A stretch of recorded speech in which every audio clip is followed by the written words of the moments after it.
welcome to Grill Country. And after a long hiatus, because of, well, Jed moving again, for one thing, we are back with our series on Bulgakov's Apocalypse of John, an essay in dogmatic interpretation. Our last conversation was on chapter 12. And so, unsurprisingly, this time we're going to talk about chapter 13. And chapter 13 is on the two beasts. And so where do you want to dive in here? Well, there's so many different places you can dive in. Right. I think since we're kind of dealing with these two different beasts, we can just dive in and start discussing who they are. Should we read any of the section? Should we read the chapter and then read the chapter? You mean the chapter of Revelation, I assume? Yeah. Let's go ahead and ground ourselves in the actual text. Okay. That makes sense. Yeah. Do you want to read it, or do you want me to? Sure. I've got Hart's translation open. So you want me to just go for there? Yeah, okay. Go for it. So if it sounds a little bit different, this is just because it's David Bentley Hart's translation. All right. So chapter 13, starting in verse 1. And I saw a beast rising from the sea that had 10 horns and 7 heads, and on its horns 10 diadems, and on its heads blasphemous names. And the beast that I saw was like a leopard, and its feet were like a bear's, and its mouth was like a lion's mouth. And the dragon gave it power and his throne and great authority. And it was as if one of its heads had been slaughtered, entirely dead, and its death blow was healed. And all the earth was amazed after the beast. And they made obeisance, or worshipped the dragon, because he had given authority to the beast. And they made obeisance to the beast, saying, "Who is like the beast, and who can wage war on him?" And it was given a mouth speaking grand things and blasphemies, and it was given authority to act for 42 months. And it opened its mouth in blasphemies against God, to blaspheme his name and his tabernacle and those tabernacling in heaven. And it was granted to it to wage war with the holy ones and to conquer them. And it was granted authority over every tribe and people and tongue and nation. And all those dwelling on the earth will make obeisance to him, everyone whose name has not been written in the book of life of the suckling lamb, who has been slaughtered from the foundation of the cosmos. If anyone has ear, let him hear. If anyone for captivity, to captivity he goes. If anyone is to be killed by a sword he is to be killed. Here is the endurance of the faithfulness and the faithfulness of the holy ones. And I saw another beast rise out of the earth, and it had 2 horns like a suckling lamb, and spoke like a dragon. And it exercises all the authority of the first beast in the latter's presence, and brings it about that the earth and those dwelling in it shall make obeisance to the first beast whose death blow was healed. And it performs great signs, such that it even makes fire descend from heaven to the earth in front of human beings. And by the signs it has been granted to perform before the beast, it leads those dwelling on the earth astray, telling those dwelling on the earth to make an image for the beast that bears the sword's wound and that has lived. And it was granted to it to give a spirit to the beast's image, so that the beast's image might speak as well, and bring it about so that as many as might not make obeisance to the beast's image would be killed. And it brings it about for everyone, the small and the great, both the rich and the destitute, both the free and the slaves, that they should give them a mark impressed on their right hand and on their forehead, so that no one could buy or sell except who had the mark, the name of the beast, the number of its name. Here is the wisdom. Let whoever has a reasoning mind calculate the number of the beast, for it is a number of a man. It is, and its number is 666.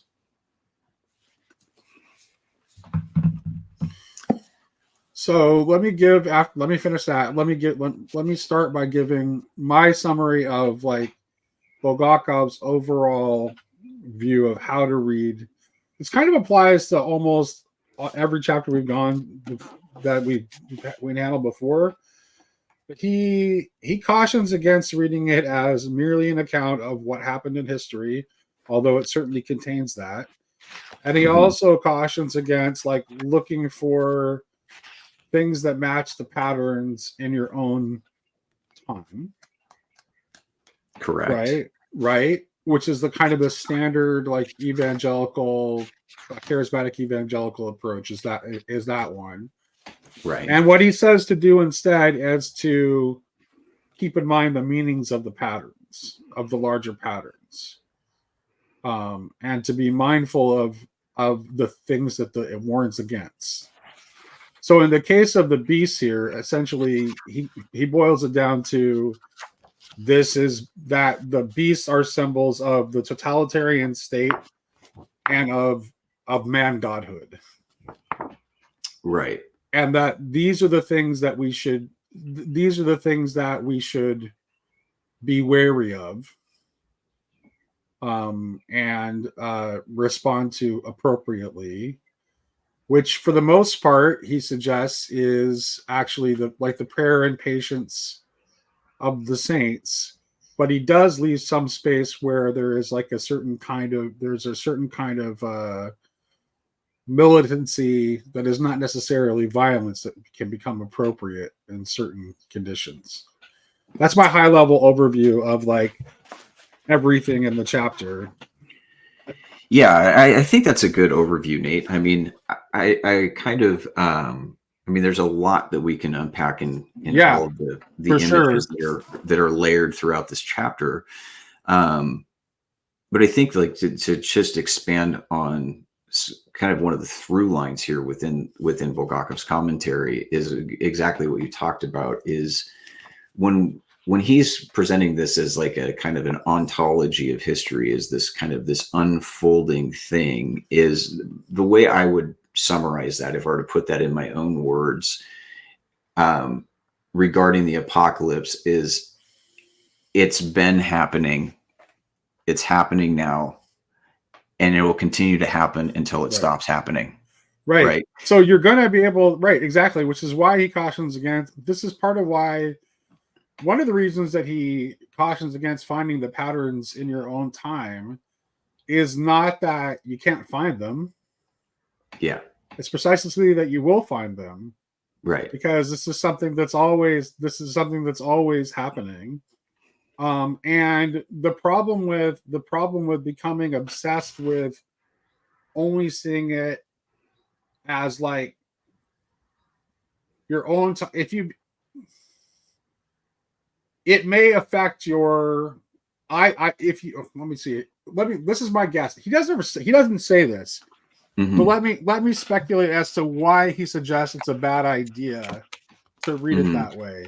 If you become absolutely convinced that you are living in the end of days, that will impact your behavior in a way that is not necessarily the best. And precisely what you'll stop doing if you believe that you are living at the end of days is that you will stop thinking that it is worth fighting for lesser or proximal goods that you might otherwise fight for.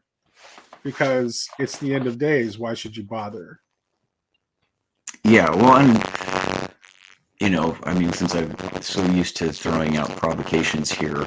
You got a little bit of feedback coming in. Oh, it's probably because I'm just a little too close to a little bit better. I think you're getting actually interference from something else that it's near. Right now. Toss my phones.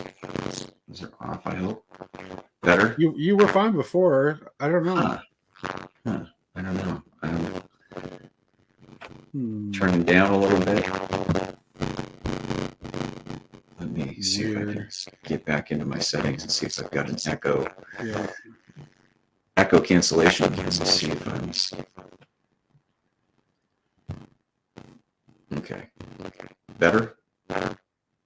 I can hear you. I can hear what you're saying. It's just there's like this little bit of static. And you're not hearing it on your end? No, I'm hearing nothing on my end, but I'll do this. Okay, now I don't have it. Okay. So it's the headphones. It's the headphones. Okay. Cool. The headphones are causing it. Yeah. Okay. All so right. Bummer.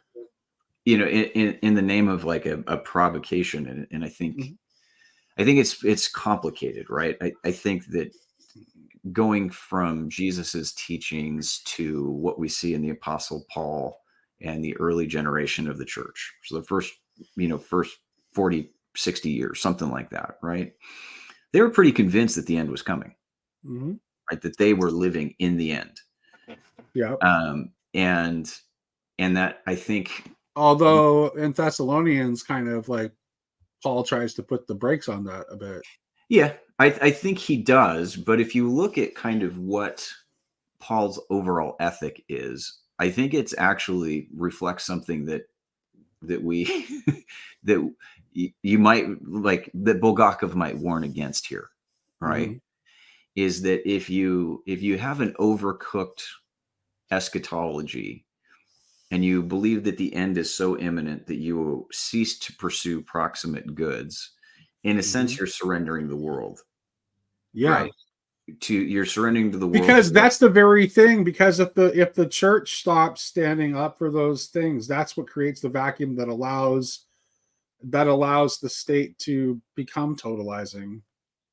Yeah. Because it's going to step in to fix all those things that the church should have been addressing. And I think that there's been times. So if we look into like church history, right? If we look into church history to times where, so turn of the first millennium, right? In the 11th century, you have just like we do now, you have a huge movement of people thinking, well, this could be the end. We're at 1,000 years here, and now we're at 2,000 years. But at that time, you have a massive remobilization and major reforms hitting the Catholic Church in through the early 11th century, and culminating at the end to a kind of a ceding of power to the church and to the state that, in a sense, helped to catapult the whole question of the Crusades, right? It's at times that, like you're saying, the apocalyptic fervor can end up ceding power to the totalitarian state in whatever way it's manifesting itself, historically. Right.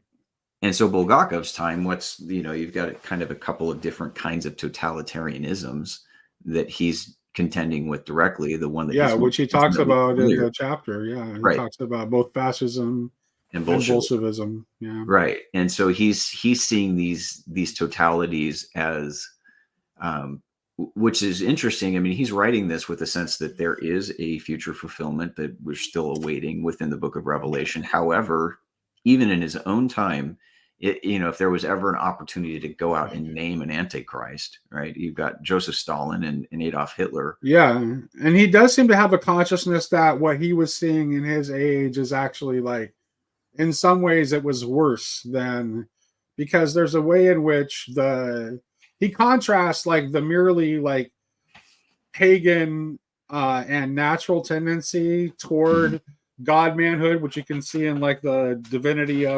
He actually references like to the divinity of the Japanese emperor or the divinity of the Roman Caesars. Like, that's just like, there's something about that that's just like run-of-the-mill paganism. Right, just run-of-the-mill paganism. It's like, it's natural. Like, god kings have been around for as long as there's been human beings, right?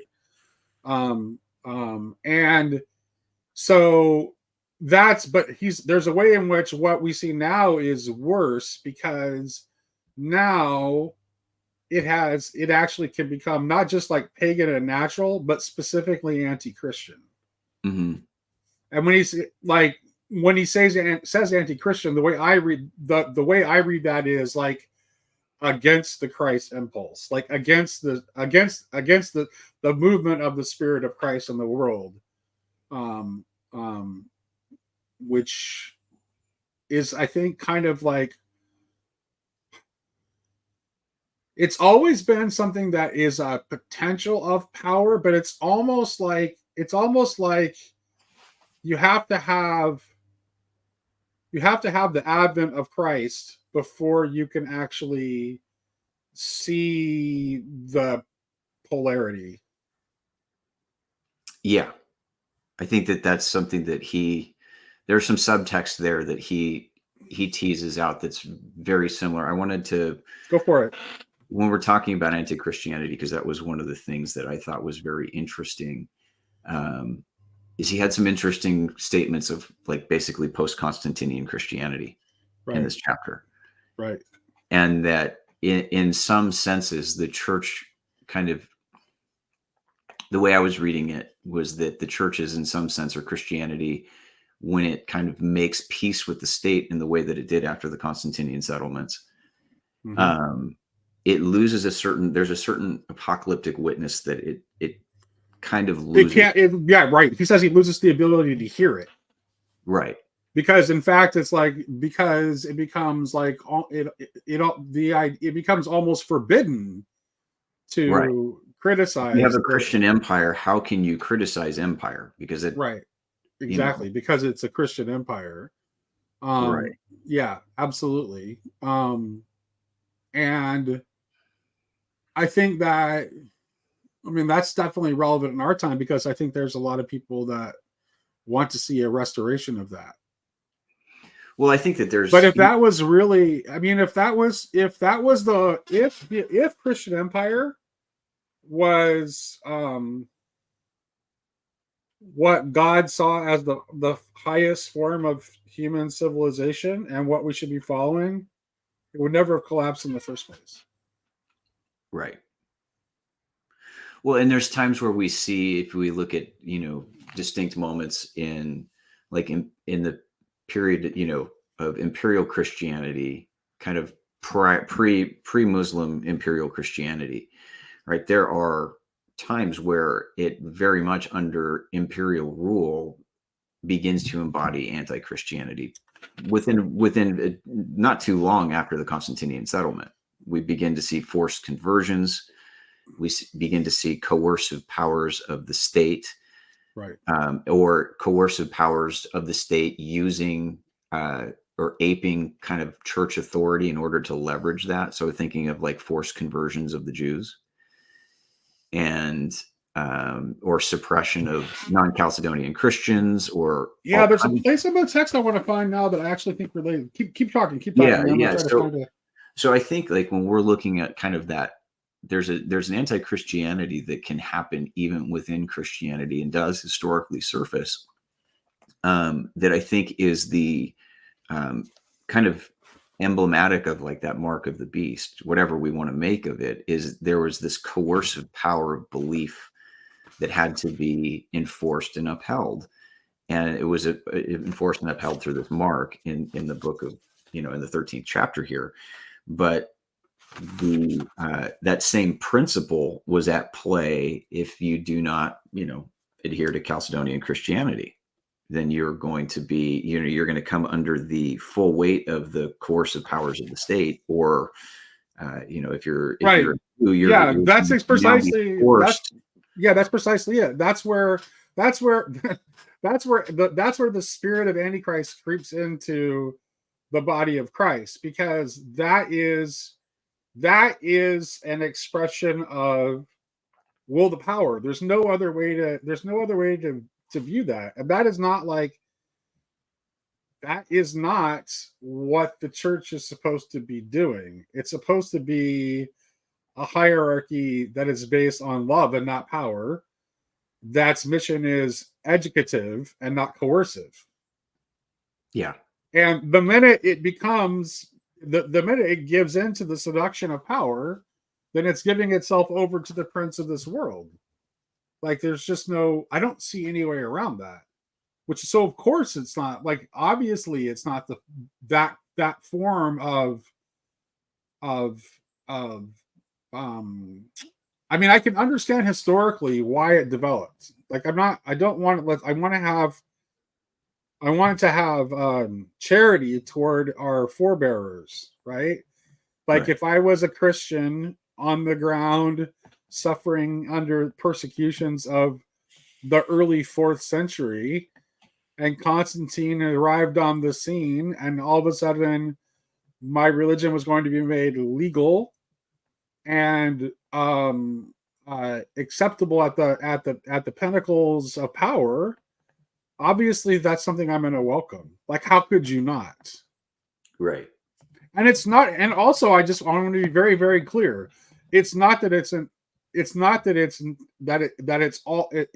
all bad. I think Bulgakov does a really good job of like balancing like this idea of the state's tendency to become totalitarian that is kind of innate and inevitable and where it will trend left to its own devices, versus like there still being like such a thing as the legitimate wielding of authority and application of law, etc.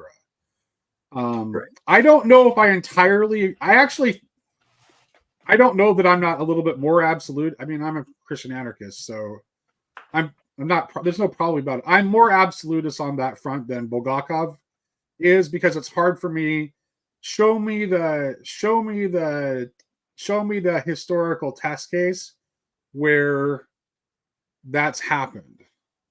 There are a few of them, but they're usually things that happen like from the background by the church exercising its mission properly. For example, the movement within Anglicanism of opposing slavery that led to the abolition of slavery in the British Empire was good, but it didn't happen that didn't initiate in the centers of power.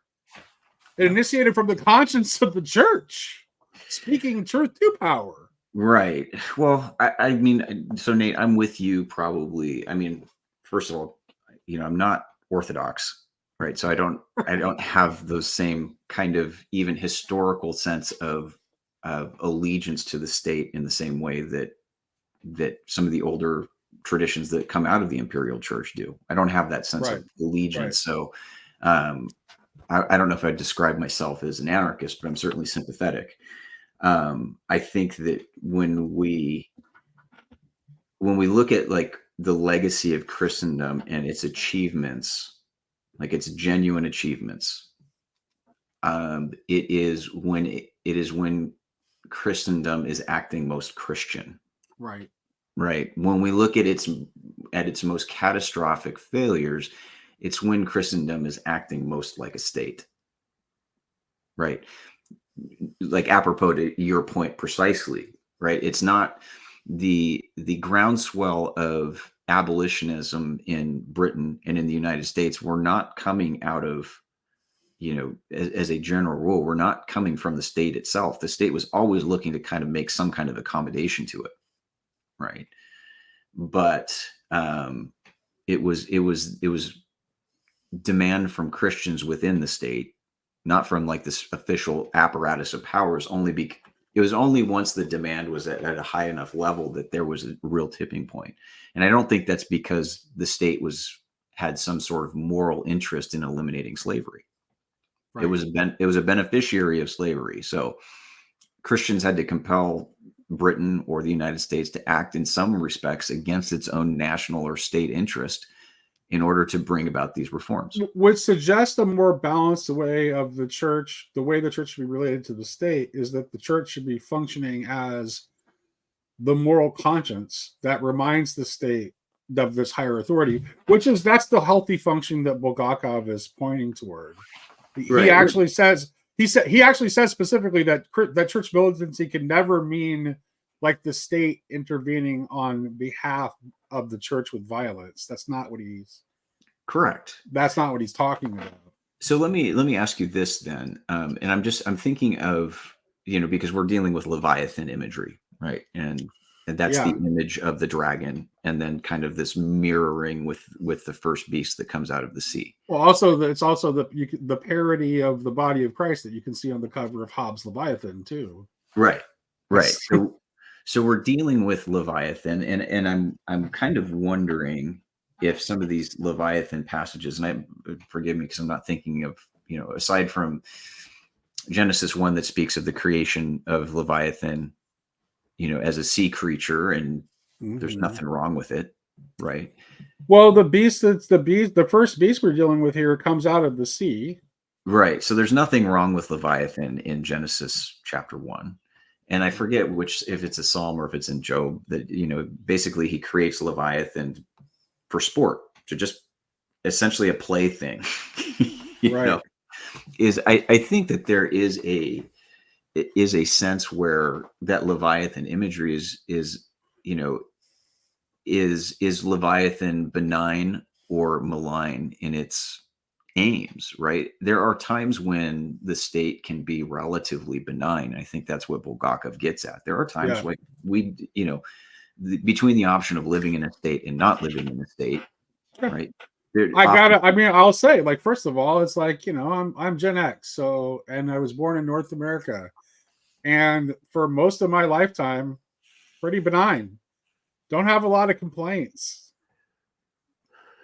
Well, we live in the kind of the epicenter, that we live in the imperial center, so we're not going to feel necessarily that's true, the burning edges of the state in the same way that they may have felt it in, let's say during the Iran-Contra affair in the 1980s, when we were watching those hearings. I remember watching them as a kid, right? Who's Oliver North? What's all this stuff all about? We didn't feel the weight and the heat of the state's actions internationally, but certainly other people did, right? Yeah, for sure. And so, and that's something that, as Americans, we tend to be blind to the moral cost of empire when we're not directly affected by it. And when we do, we want to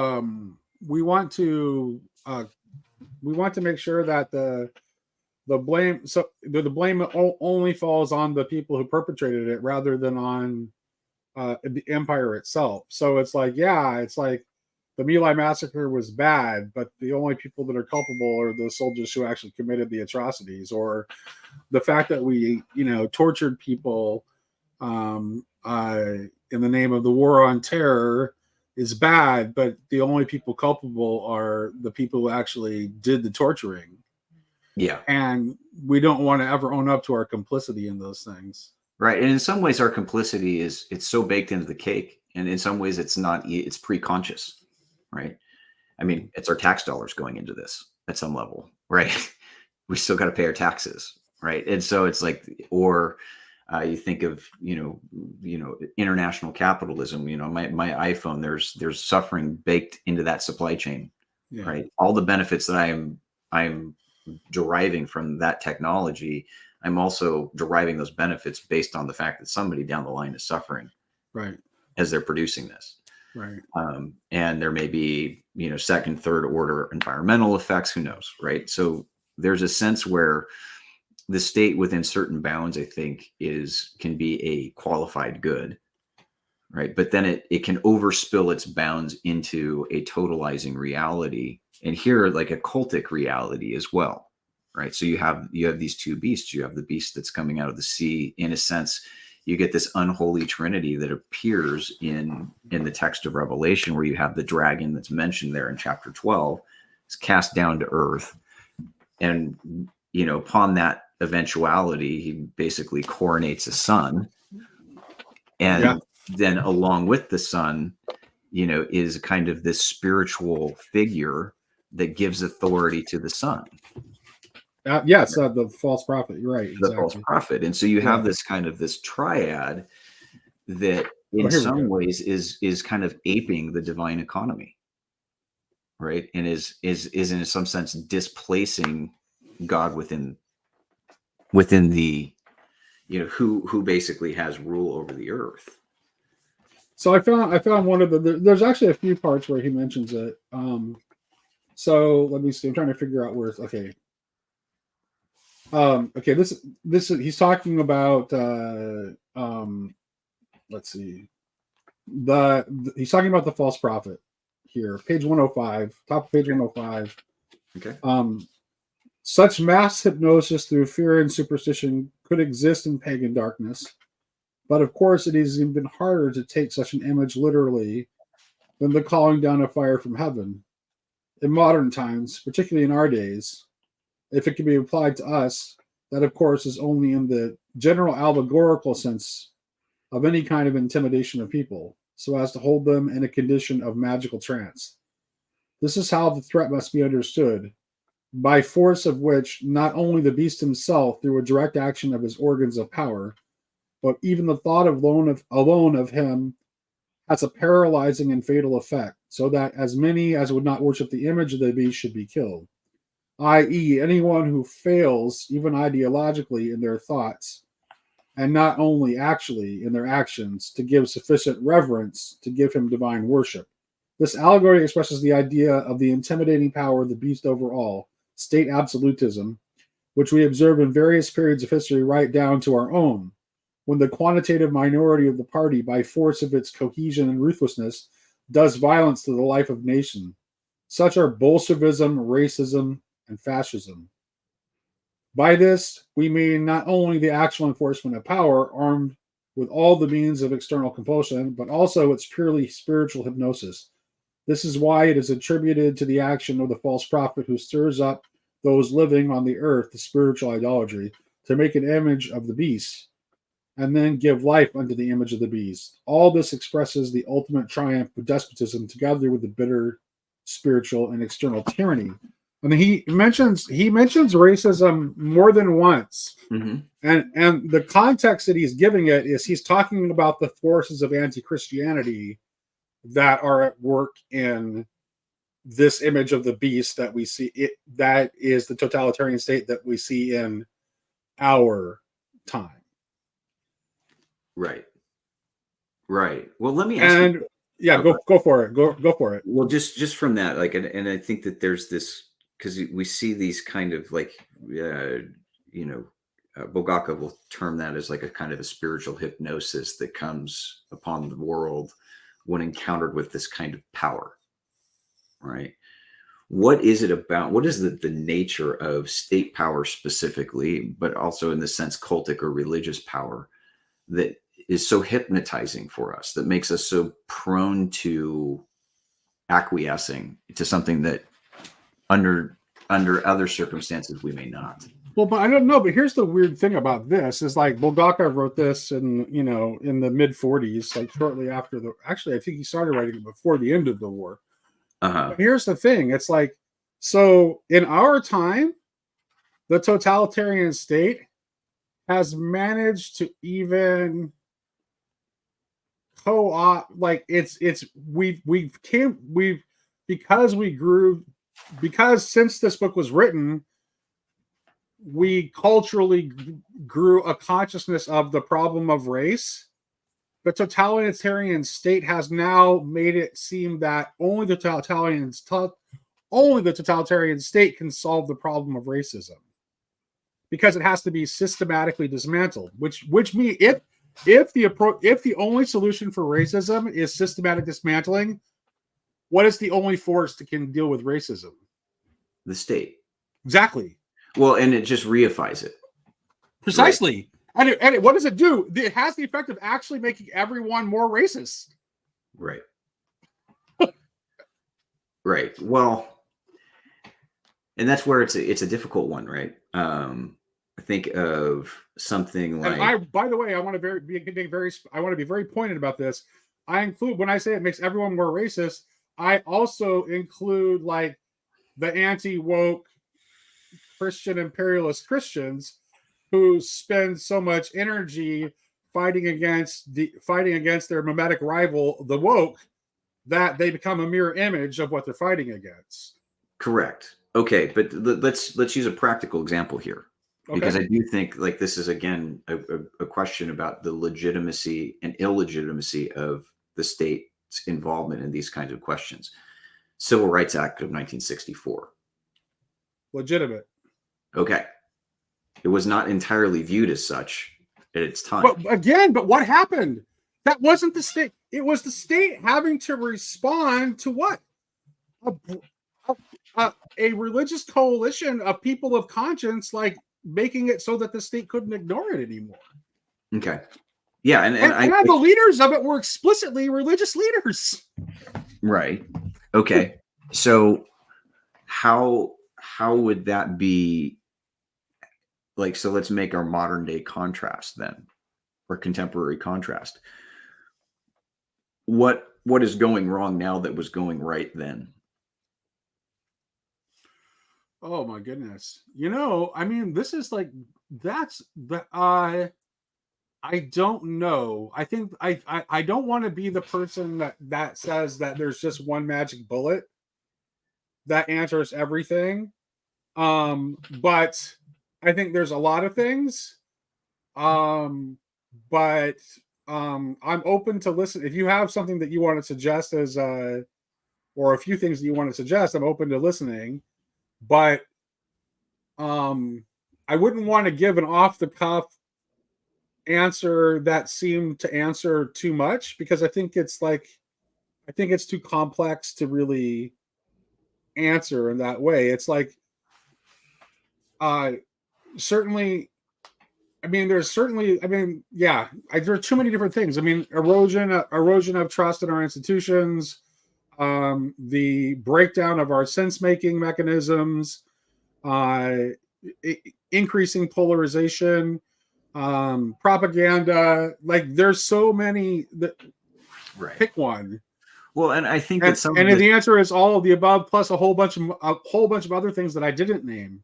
Right. So, and so some of this, like, and forgive me if I sound somewhat ignorant on this too, because it's not been an area that, like, I've put a ton of time or thought or study into. So I could be wrong in terms of details, but I think what we're watching kind of in the woke, anti-woke kind of rhetoric that is, that kind of dominates our time. I think that a lot of it is, realistically, it's still kind of external to law at this point, right? There's a lot of movement and friction and heat over how we should approach these things. I don't know how much the state is really in the game of enforcing things one way or the other right now. I think that is still something that is kind of up for grabs. So I think that the tyranny in some senses exists outside of the state, right? Is more of a social cultural phenomenon, right there.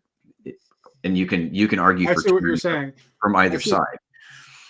But let's just use the Civil Rights Act as something that I think would be, because I think it's a really fine piece of legislation. Sure. I think instead of trying to adjudicate these questions culturally, in cancel culture and in the court of public opinion, is just it's a question to me of how are those rights extend and how do they apply legitimately, right? Because I think that's a better starting point, because the danger of law, in any kind of legislation, is it carries within itself the very seeds of its own antithesis. It carries within itself its own lawlessness in a sense, right? So when the state tries to get into a position, and it's a difficult balancing act for any state to get into, but it gets into a position of enforcement. Anytime you're creating something that has to be enforced, you are creating a whole category of those who uphold and keep the law and those who are lawbreakers. Right. You've created the conditions with the passage of a law, period. That's how a law works. And so the question to me is just like, using like these kind of hot button issues, how do you cool them down a little bit, is to look at, well-established principles of law and determine their proper scope and application in a contemporary setting. That's, of course, not what we want to do in our electoral politics. We want a 100% blanket right answer for the immediacy of our contemporary moment, but I don't think that's always attainable. I wanted to go in a little bit of a different direction though here. Go for it. So I definitely don't want to skip diving into the imagery in general, but I liked what, and let me go ahead and turn to the reference. I'll go ahead and read it so that we can kind of launch into it here. But the question of how these antichrist forces are opposed. And I like right. what Yes, right. Yes. And so I'm going to go ahead and read from the middle of page 100 to the middle of 101. Go for it. So he says this, As has already been said above, the blasphemous movement in the world, stirred up by Satan and carried out by the beast, must not invariably be understood as an event which happened once for all at a single time. Back to your previous point, right? Mm-hmm. The author of Revelation himself had things happening directly in front of his eyes, and consequently was observing the era of early Christian persecutions of the church. Yet for our time, these events have already lost their singularity. They have become recurrent events that have common cosmic features. They are expressed in the fact that people worship the beast. That is, they have resigned themselves to the totalitarian pretensions of government and have accepted them in the guise of guiding principles of life, becoming reconciled to the paganization of life. And he quotes, all that dwell upon the earth and those whose names are not written in the book of life of the Lamb slain from the foundation of the world. Is this active predestination or reprobation, or at least non-salvation for those not inscribed in the book of life, or is it merely divine foreknowledge of the plan of history, in which there is room for both salvation of some and the abandonment of others? No straight exegetical answer is given here, and one can only be given in accordance with dogmatic considerations. I love that point, by the way, but I'll back off of that in just a second. The latter speak decisively against the fatalistic predestination of perdition to anyone, but rather favor of determinacy of salvation for all, with a distinction of its forms and ways. Precisely this, and only this, is instilled in the hearing of those who have ears, i.e., those who are able to listen, who have mystical attentiveness and understanding. We saw 7 analogous uses of the formula in chapter 2 and 3 in the epistles of the church to the 7 churches. But he goes in here. So there follows a further clarification of the special character of this predetermined overthrow of the power of the beast. He that leadeth into captivity shall go into captivity. He that killeth with the sword must be killed with the sword. Here is the patience and faith of the saints. 2 ways or 2 means of struggling. So this is the meat of what I wanted to draw attention to. 2 ways or 2 means of struggling with the beast are contrasted here: captivity and killing. That is, earthly animal constraint, which nevertheless does not lead to success, but rather the reverse, brings about defeat, or the patience and faith of the saints, that is, non-resistance and outward defenselessness. However, for a correct understanding of the text, it is useful to compare Romans 13:4. The ruler beareth not the sword in vain, for he is a minister of God, a revenger to execute wrath upon him that doeth evil. And as well as Revelation 19, out of his mouth goeth a sharp sword, that with it he should smite the nations. It follows then that this non-resistance by the sword in its various understandings has a limit, beyond which there is room for Christian militancy. This should not, however, be understood as the defense of the church by government and by government armed forces. Its overwhelming weapon is only the patience and faith of the saints. Mm-hmm. So he's leaving room for Christian militancy. He doesn't define it. But my question, and like I think a good open question, is when we're looking at, so we see the emergence in history, or this recurrence in history of this totalitarian state that can manifest in multiple forms. The image itself lends itself to that because it's multi-imagistic, right? Right. Of the beast, like it's this patchwork of Daniel's beasts, right? So it's not just one thing. And the same thing if we see like the rise of totalitarian religious forms, right? Is how do we resist them in a way that doesn't fall into their power trap? What was the patience, and what was the other? The patience, and what was the other attribute he said of the saints? So non-resistance of the sword, and then captivity, right? No. But like when he points toward right after the line on Christian militancy, which I actually was referencing a little earlier. Yeah, you'd referenced a little bit earlier. Where and then he does say he says. Oh, where is it? There's a particular.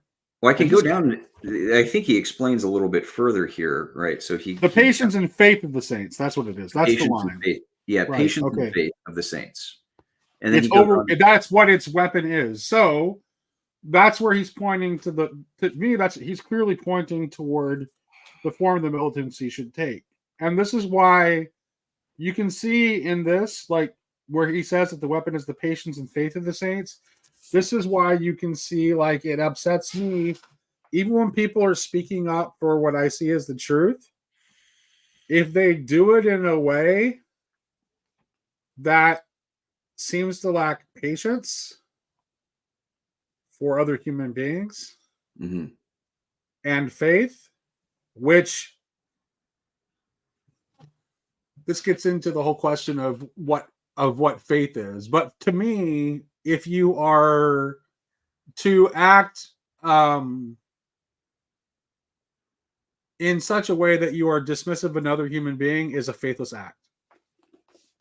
Okay. And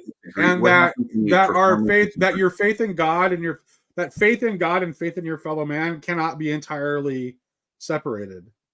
Okay. And that, in fact, in as much as you truly have faith in your fellow human beings, you will also have faith in God, and vice versa. Okay. Because ultimately, it is a faith. It is a faith in the truth that is revealed in person. In both cases. Okay. So let me ask you, like, this question then, like, staying within that kind of the bounds of patience and faith, right? However we want to look at that. What does that mean when you're running into somebody who would, in a sense, be an enemy? Right. Right. Ideologically, spiritually, rhetorically, whatever, however you want to define your enemy. What do we do? Or what would be an optimal route to go? Well, it depends on it depends on the situation. They're an enemy of you in what way? They're an enemy of you in that they just hold a different viewpoint than you. They're an enemy of you in terms of, like, they're actively threatening with you with violence. I mean, there's lots of, like, you know what I'm saying? There are lots of different degrees in which people will cast someone as their enemy. And I think any sort of oppositional relationship that you have with someone that is short of the immediate threat of violence, then patience, prayer, and trying to see the best of what that person is trying to represent will always yield the best results. Okay. So there's going to be something, no matter how messed up someone's thinking about any given thing is, if you have a dialogue with them and you dig down into the depths of why they think the way that they do, there'll be something that's actually good that they're clinging on to at the bottom of that might have gotten twisted up and confused with some other things that are clouding their judgment and making their vision overly narrow, whatever the case may be. So the idea is to be open enough to dialogue with that person that you can get down to whatever that thing is, and then be able to redirect that good impulse in another direction, which is why I say that, which has to do, again, I mean, that's like the whole idea of the educative calling of the church. It's like, because, like, sin is a result of ignorance. And if people aren't educated, how are we going to hold them responsible for their actions? So you have to make every effort to show someone. And you can only do that with kindness and patience. Yeah. And love. Like, you're not gonna, like, if you're just trying to, like, force your worldview down their throat because you're 100% sure you're right and 100% sure that they're wrong, then yeah, you're not helping. Whose kingdom are you advancing when you do that? And I was thinking about this, and I think it actually will, whenever we're able to pick back up in the series, hopefully not, hopefully it won't be 6 months before our next installment. But I think that this will actually segue very well into chapter 14. I think that there is a way in which Christian liturgy informs our rhetoric, and it informs I our like that. Say more about that without spoiling chapter 14 too much. I like that. Right. So I was, and the reason why, I mean, it's hard not to live in the times that we're in and think apocalyptically. I mean, I do unashamedly. Oh yeah. Let me, first of all, let me own it myself. Let me own it myself. I mean, it's like the minute I heard the news about Iran's attack against Israel, it's like, oh my God, it's Ezekiel 38 and 39 happening. I mean, it's like, I was raised as a Pentecostal, so right. That's like, I can't get that framing out. Like, I'm gonna see if that pattern starts happening that I've been trained to look for. It's almost impossible for your mind to not contemplate that. I mean, that was a weird situation, and actually this is where my insight, I feel like, comes from. Okay. So independent of the events that happened on Saturday, like I had set aside Saturday was just a time of just rest and reflection. I'd set that aside. So I didn't, my goal was to not be online, and just, prayer, meditation, just refilling my tank because life is busy. Sabbath. Yeah. Right. So there's just those times. So it was independent. Like I had planned on this for the last week or so. And I'm sitting in my room, and I've got this lovely canyon off the edge of, out of my back window with, lots of birds and wildlife and all that kind of stuff. And I hear my phone buzz. So I look at the news alert, and it's talking about the strikes on Israel. And I mean, it was a very sense of foreboding, because at the same time, out of my back window, I can watch a storm rolling in on the horizon. The wind is whipping. I had to close my window because the rain started hitting the window.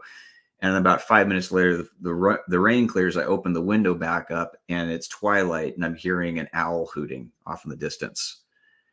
And I'm sitting here like, wow, this is a very Hegelian kind of moment of like the owl of Minerva takes flight at twilight, like we had just passed this threshold. And so it kind of went back to my time, and I was listening to just like some worship music. And what really struck me is I'm listening to the worship music and different kinds, like hymns and contemporary stuff and, chant and all kinds of stuff. Right. So it's like I just had it on the mix. And what was striking me as I'm listening to this and kind of thinking about the events that were happening is I'm hearing like the sons and daughters of it's the earth itself. We're the living voice of the planet. Right. In a sense, is like, here is the living voice of the planet offering their praise and their worship to the King.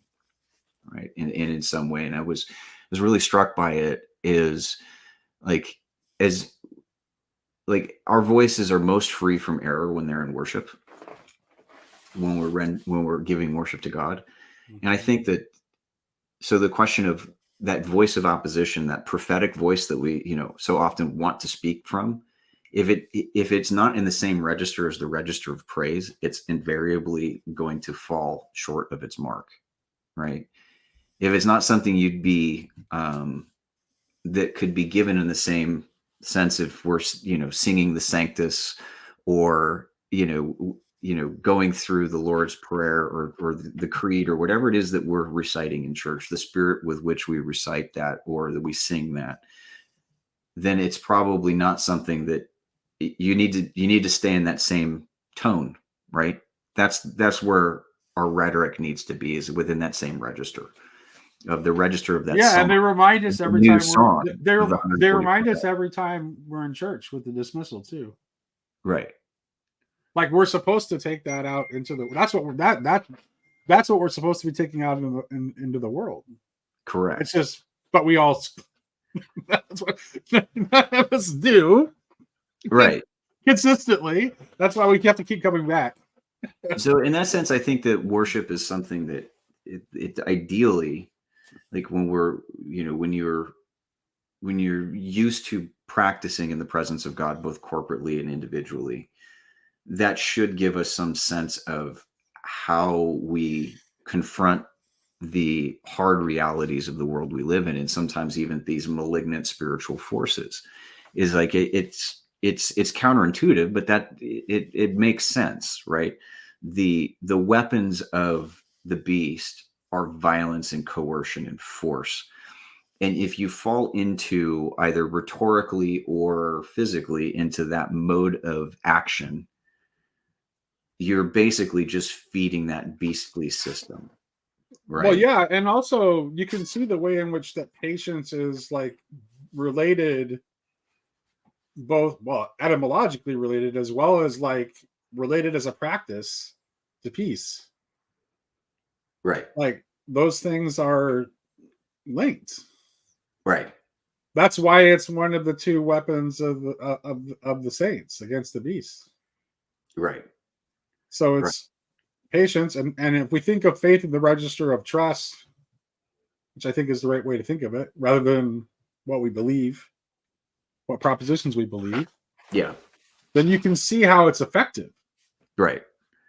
Well, and we can see, like, I think it's safe to say, I mean, you know, and I don't really want to get into really any major apocalyptic speculation specifically in this chapter, especially given the time that we're in, because that can be reckless and dangerous.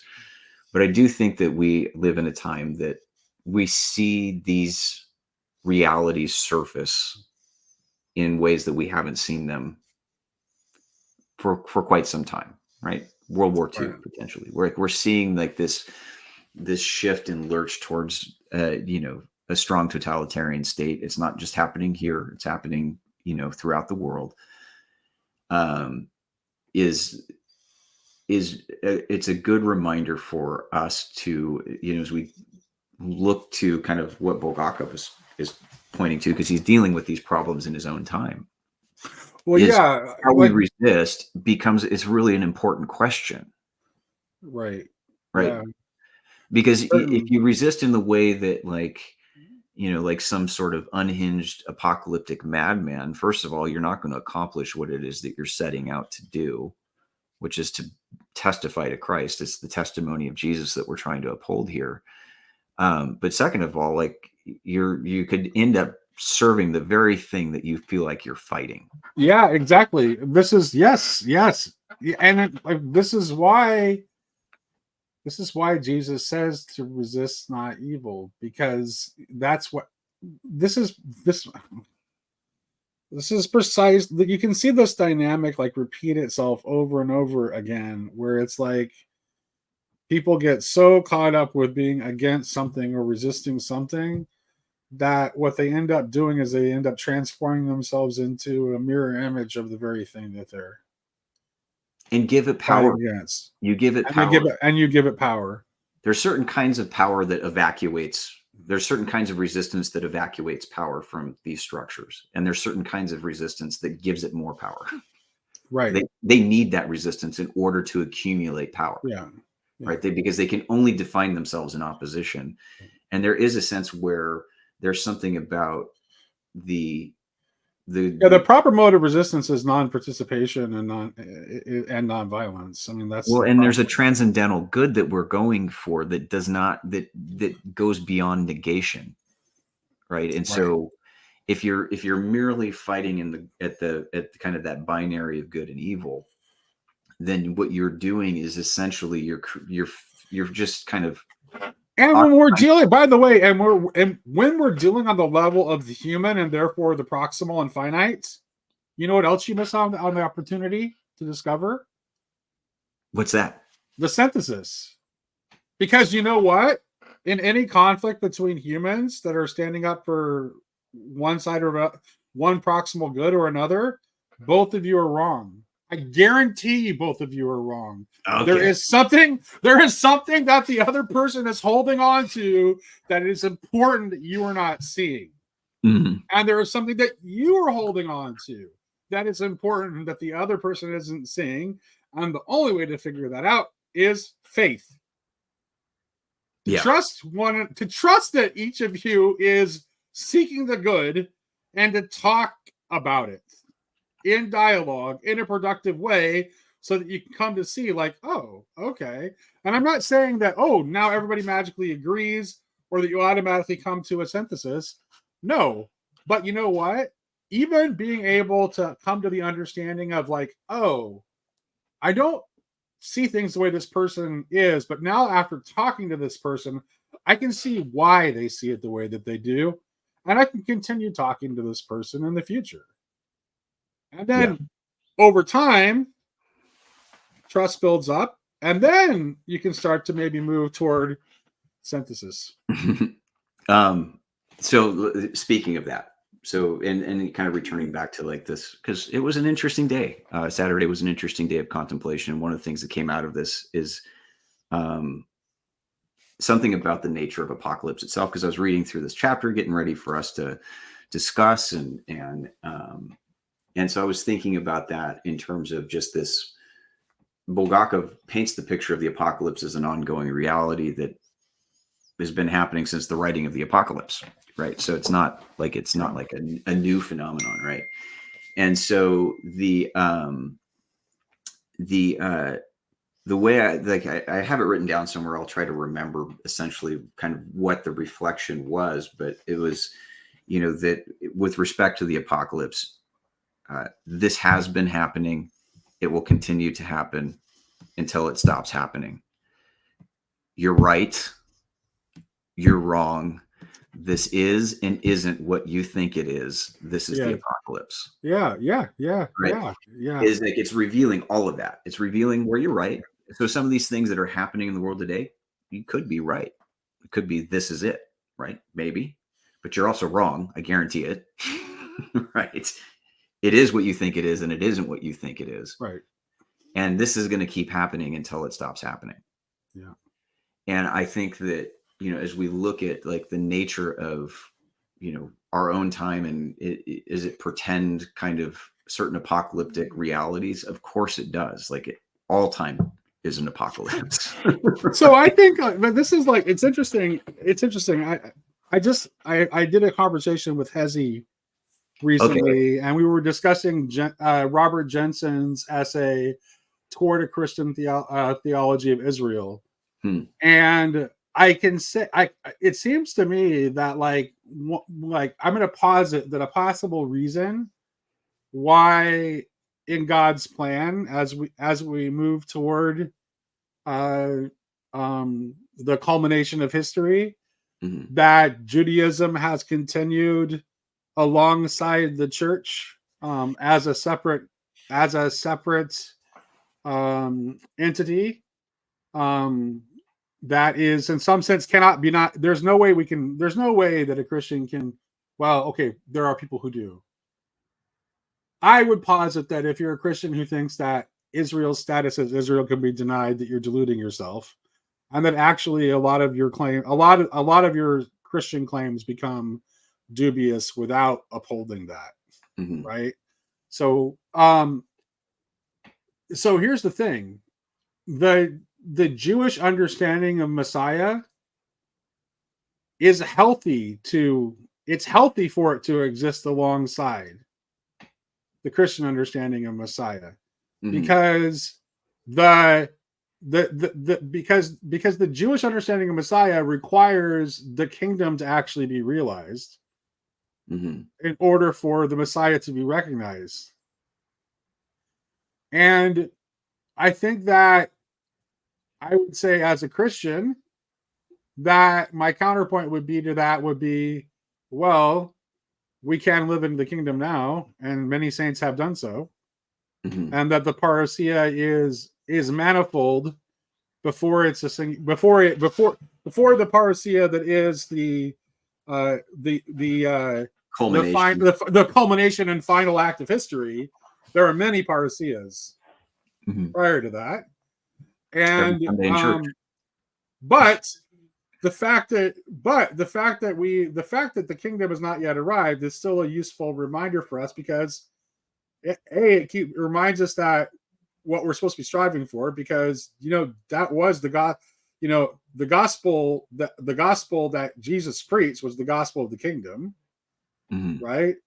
So he preached the gospel of the kingdom, and the church arrived.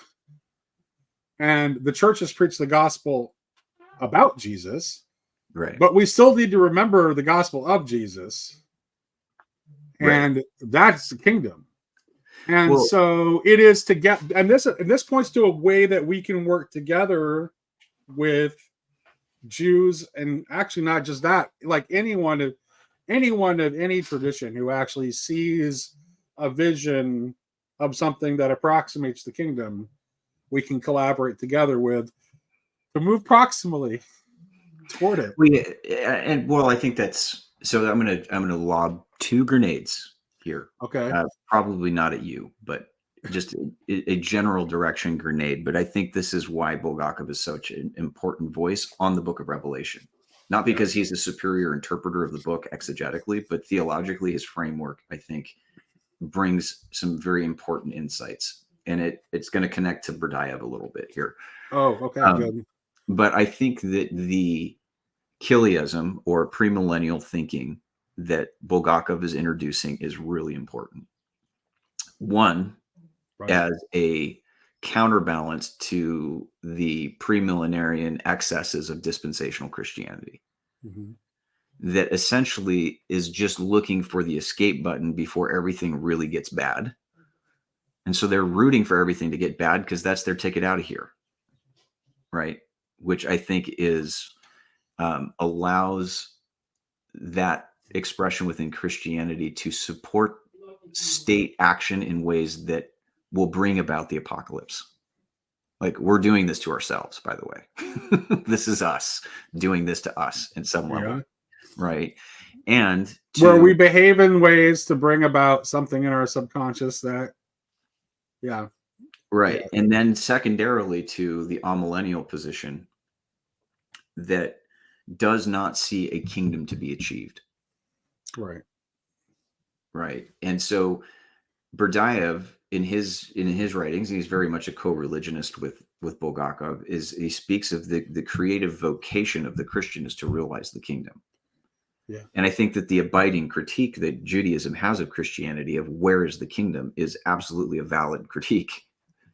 And a lot of the reasons why it has not been attained is we don't understand what it is. Right. And so without an understanding of what is the kingdom, it's hard to even begin to build toward it. Right. And so this is where, you have to be circumspect and patient and full of faith. And there's a balance you have to keep. Well, I think the problem is Christians will have a tendency to, it's funny. It's because they'll insist on the incarnation of Christ, but they'll want to disincarnate the kingdom. Right. Completely. But the thing is and in fact, a lot of the worst Christian characters of Jewish theology will basically focus on essentially mocking the Jewish realization that the kingdom has to be incarnated, because guess what? Something that is not incarnated isn't real, not fully. It exists only as a potential. Right. Until it's incarnated. Now, the kingdom can't. Now, but that doesn't, and I'm not negating that the kingdom is not of this world and that the kingdom of God's within you. I'm not negating that at all, because it can be incarnated in you. Mm-hmm. But the eschatological goal is for it to be incarnated fully, for God to be all in all, and the book that we're reading ends with the city appearing. Right. A city is a very human incarnated thing. So I got one, and I don't want to take up too much of your time because I know, we could probably ramble forever. Yeah, we could ramble forever for sure. But let me ask you this, because this is the one thing that I want to make sure we didn't leave alone, was just what I find interesting. And it never occurred to me because I've grown up reading this book since I was a kid. All right. So I didn't think of this question until Bulgakov, he opens with this. Right. So these are both antichrist figures, right? One's royal and one's priestly, right? You have kind of this false king, this false priest, in a sense, right? Why are they called beasts? Yeah. Yeah. And I think that's a very interesting thing. And Bulgakov gets into this, right? Is that there's a sense where they already have dominion over our lower animal nature. Yeah. Right. And thinking of this in with respect, they own this kingdom, right? This kingdom has been spoken for, the animal kingdom in a sense. I And if would you say think that, of this right. in Yeah. terms Yeah. I think I have at least a tentative answer to that. I think okay. it's the same reason. It's the same reason that it's the same reason that Pilate says, "Behold the man." It's the same reason that, in a way, it's like there has only ever been one human being. The rest of us are in the process of becoming human. And so we are struggling against that bestiality within us, like across the board. All of us are. Like that's what we're struggling against, and we're in the process of trying to become human. So it's a counter movement um away from. That's one of the ways you can think of Antichrist, right? Is like it's a counter movement away from that which is realized in the person of Christ, which is full humanity, Mm-hmm. which is a divinized humanity, right? Well, the alternative is a humanity that tries to bestially raise its own nature to the peak of divinity by the exercise of power. Right. So it tries to seize something which is already, it tries to seize something for itself, which is already a gift that is being offered to it because it seeks to have it on its own terms, according to its lower natures. Something like that. Right. And I think that's like, we didn't even get into the mark of the beast or anything surrounding that. But I think that that's where, like, I think implicit in all of these images, like what's at stake in Revelation 13 is the question of But theosis, what does the mark of the beast control your ability to do? buy and sell, right? Live And in this. what kind of appetites are we feeding with our buying and selling? And what Right. kind of economy is the buying and selling? Is it a gift economy Right. that realizes the divine plenitude? Right. No, it's not. Right. It's an Right. economy of death. Right. Well, it's an acquiescence to death. Right. Right. And the whole game of accumulation is basically the byproduct of our fear of death and trying to insulate us from the reality of death. To try to build an artificial immortality on our own terms that allows us to avoid physical death because we've misidentified our entire being with these lower natures. Right. And I'm not trying to go full Gnostic here. We're talking like the bestial image is an image of sarks, of dead flesh, and not embodiments. Mm-hmm. Like Christ is an embodied image too. Right, but there's It's a different kind of embodied image. there's the animating principle of anima that Right. feeds our animal nature, Right. or the animating principle of pneuma, right? Yeah, spirit. Of spirit. Yes. Is what is the life-giving force here? And I think Right. that's really the important thing to understand is underneath the subtext of Revelation 13 is speaking to something that I think is it's an emergent part of our humanity, right? These figures are not anything less than what it means to be human in a certain sense. That's right. Yeah, like as our friend Luke would say, it's all Christ and Antichrist. Right. And so that's really true. It's like you're going one way or the other. Right. And it's simply like a question of the operating system. Right? Because they're aspiring to the same goal, which is theosis. Yep. Right. But the question is, how is that obtained? Like, is it obtained and conferred through a mark that is still just another system of control? Right. Because there's a different mark too. There's the mark of the 144,000 their names are sealed with the name of the Lord on their forehead. Right. So there's a different mark. and their warfare is carried out through a song. Yeah. Right. And so as we look at what these images lend themselves to, it can become very dangerous to go to allow our speculations to make us draw conclusions in our own time that the text doesn't warrant. Right. So basically forcing the text to our own side, but it can be equally dangerous to be unaware of these deeper currents within ourselves. And I think in a sense, this is a necessary outworking of God's self-revelation in Christ. In history, that is going to manifest itself in an antithesis as well. Right. And it emerges within a deeply Christian context. What's interesting is there's a very small portion of the chapter. You remind me of a very small portion of the chapter where it's like Bulgakov doesn't say one way or another because he says ultimately it doesn't matter, but he actually leaves the window open to Antichrist actually representing a collective in the way that Tomberg does in Meditations on the Tarot, right? Where he just says that like the Antichrist is the egregore of humanity collectively as it embodies the will to power.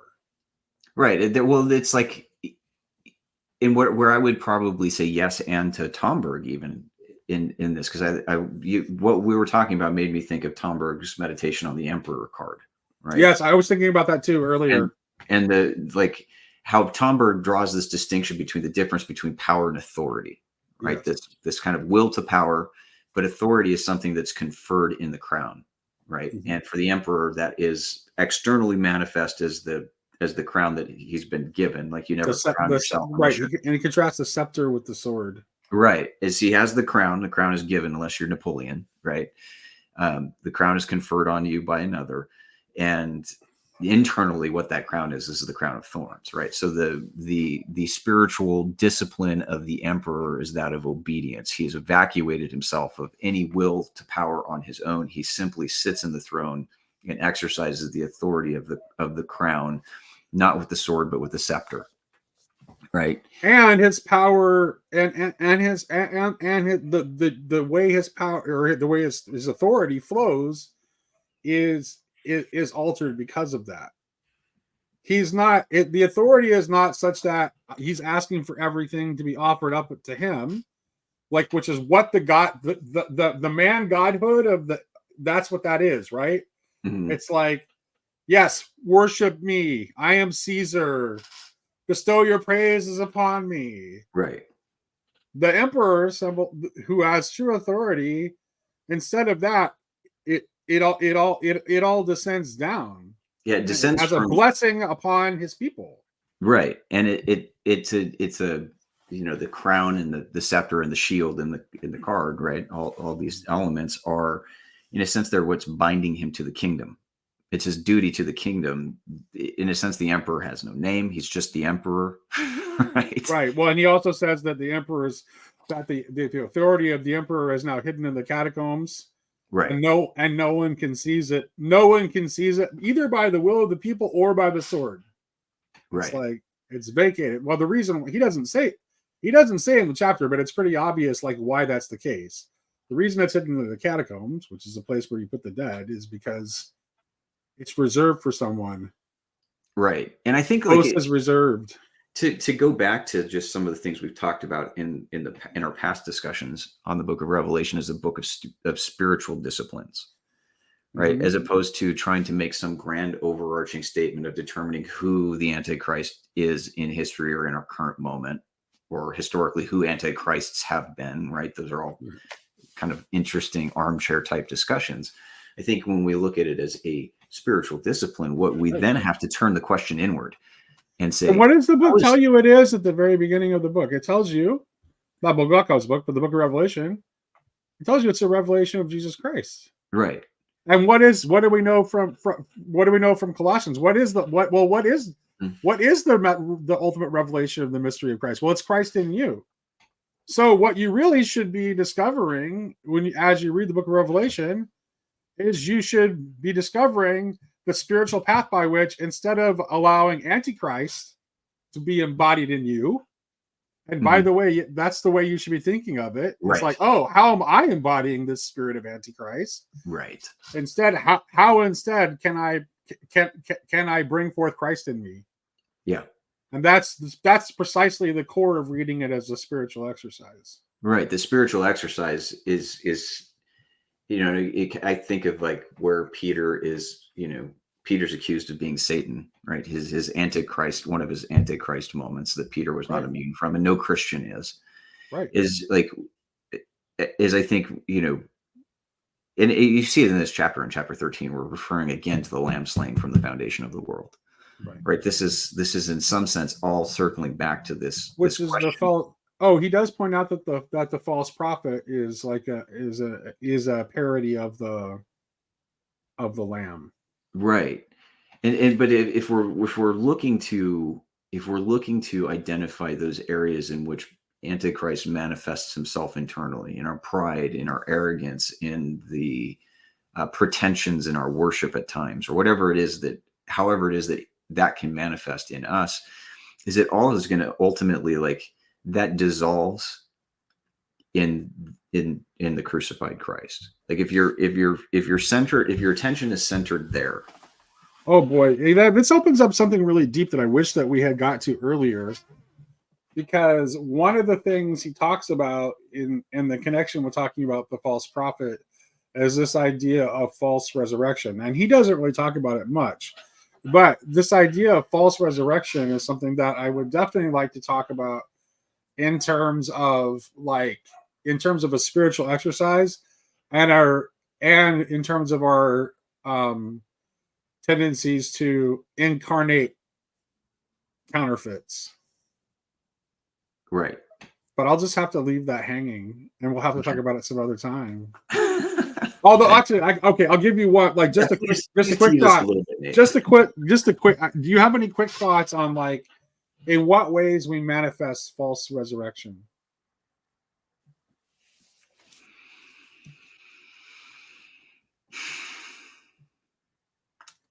And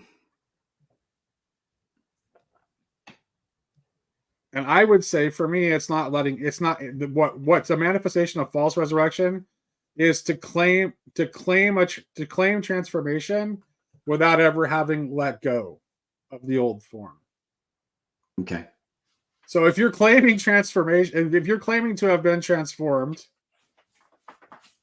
and you're using that claim of transformation in order to gain power for yourself, which people actually do, right? Mm-hmm. You can see fake gurus, which are antichrists, by the way. Yeah. Right? You can see fake gurus all over the internet that are doing this exact thing. They're claiming a false resurrection, mm-hmm. and talking about their own transformation, when in reality, they never let go of the old form. And by the way, I am not saying that I have never done this, and that I am beyond being guilty of this. And it's something that it's a thought that has never occurred to me before, except until this moment in this conversation. And I can already feel, as I'm talking about it, like, my feeling isn't like, oh, I'm excited, this is awesome. I'm like, oh, how have I done that? Yeah. In what ways have I done that? And which again points us back to spiritual exercise. Like, well, you have to be confronted with those things so that you can actually let all that stuff die off in order to actually be transformed. Well, and that's, you put your finger on something that is actually, like, very personal to me. Like, over the last few years, over the last two and a half years, especially, like, I haven't been as involved in as many conversations online. I've peeled back. I don't have, I have one hidden Twitter account, so I can just check in on a couple of people that I like to read their tweets. I don't interact. Jordan? Is Jordan I won't even say who I follow. Okay. I don't even want people to know that, right? And I realize that for me, and this is just for me, I'm not going to pass judgment on anyone else, but there was that impulse of, mm-hmm. I think, like, coming to certain new realizations and wanting to kind of get out there and share this stuff, right? Is what I realized is it's very easy to get into a place where I'm simply trying to acquire this acquisitional knowledge that I can then have to talk about with somebody else online. Right. And I felt like this is a good space, like Grail Country, and there's a lot of great channels out there.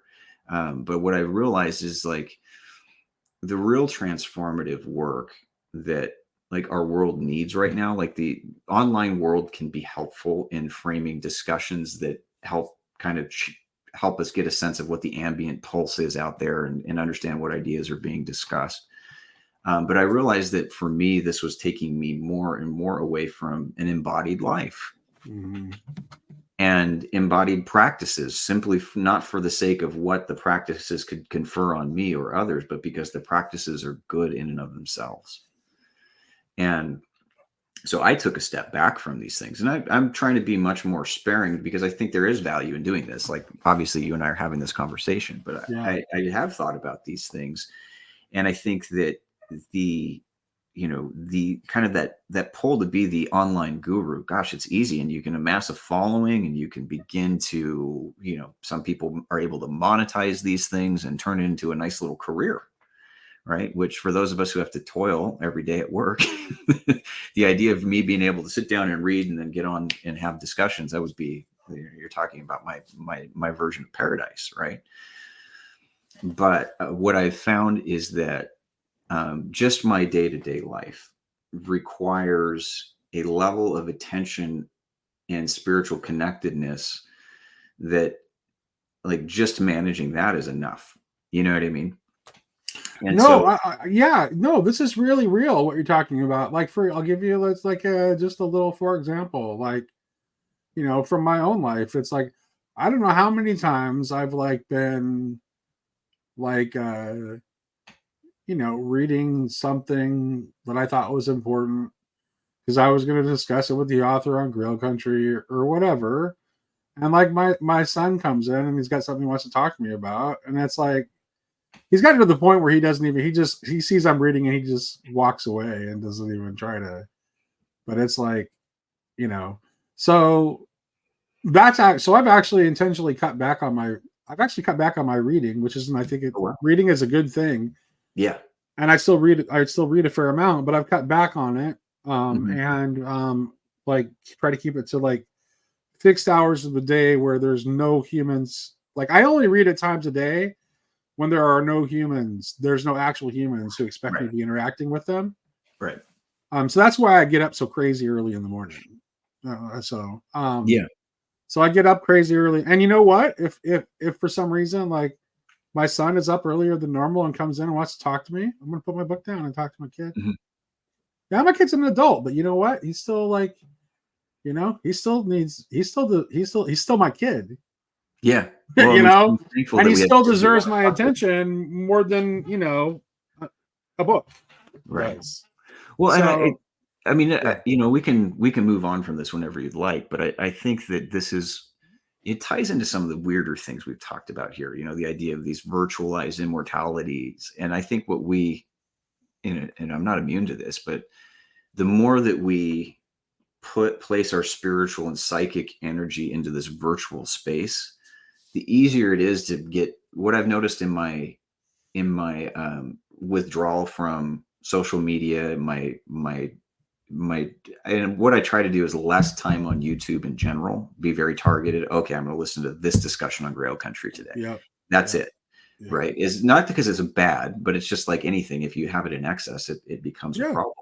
Yeah, you need to manage it. Yeah. What I've noticed is that my anxiety levels are down. I'm less bothered by some outrageous thing that somebody puts up on Twitter. I'm not up in arms with my family over the dumb things they post on Facebook. And, from my perspective, if my family ever sees this, I do think your posts are dumb. But, it's like, I'm not caught up in that world where it's constantly like this cycle of outrage and upset over, it's like, this isn't happening in my real life where my feet hit the ground. Yeah. And so I've noticed that, and it's not a saying, hey, YouTube bad, social media bad. But for me, like, what I found is that I had to severely curtail it just so I could come to a place of wisdom. with the role that it plays in my life. And some of it's just changing dynamics. I got more time that has, my job and my career is in a very different place right now. Kids are getting, to the point where they're teenagers. There's just, my time is diminished too. And so, trying to be responsible with that. But I think that there's, going back into that question of, listening to what the Spirit has to say in a book like Revelation, and not having to draw specific conclusions about what it means at a global level, but what it's teaching us at the spiritual level of our own discipline and our own formation, right? Just turning that passage of Revelation chapter 13 inward is a really interesting way to digest that text. Because and that's what it opens up a whole different set of questions that I don't typically, we all want to say, well, who's the beast? Who's the beast from the sea? Who's the beast from the land? What's the mark of the beast? And it's like, well, what if these are internal realities that are speaking to something that's inside of me? Right. How often am I wearing the mark of the beast? Yeah. That's what I think is the healthiest way to read this. Oh, Jed, it's really good to talk to you again. Yeah. And I'm glad we're continuing with this, and look forward to the next one on chapter 14. 100%. It'd be fantastic. Hopefully we can do that in the near future. Yeah, hopefully it won't be as long. Thanks for joining us, everyone.